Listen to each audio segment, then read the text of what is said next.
আজকে বানাচ্ছি খিচুড়ি, নিরামিষ খিচুড়ি বানাচ্ছি। এই যে এখানে মশলাটা কষিয়ে নিয়েছি, এটাকে এখন দিয়ে দেবো খিচুড়ি নিতে।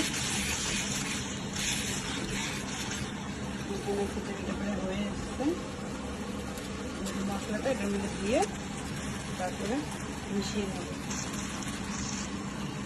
মশলাটা কষানো হয়ে গেছে।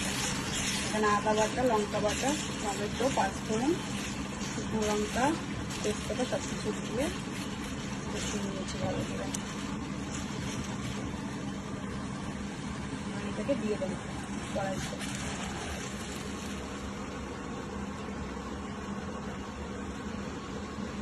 মশলাটা দিয়েছি, আর মশলাটাকে ভালো করে খিচুড়ির সাথে মিশিয়ে নেব।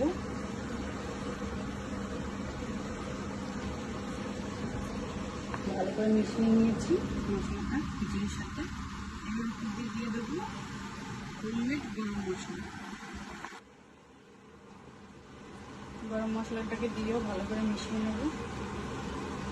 এই গরম মশলার মধ্যে আছে দারচিনি, আছে এলাচ, লবঙ্গ, গোলমরিচ, তারপরে জিরা, ধনে সব কিছু মিশিয়ে এই গরম মশলাটা করা হয়েছে। এটাকে ভালো করে মিশিয়ে দেবো।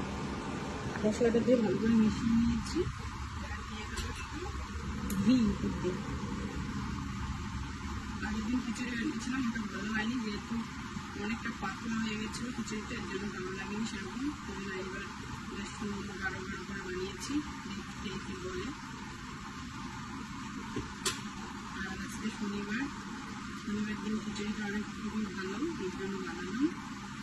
এমনিতে আমাদের সময়টা আমি খুব খারাপ যাচ্ছি।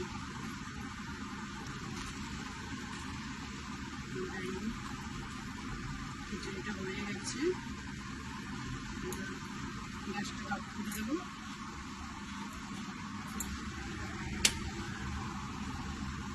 এর সাথে হবে বেগুনি হবে আর পাঁপড় ভাজা হবে।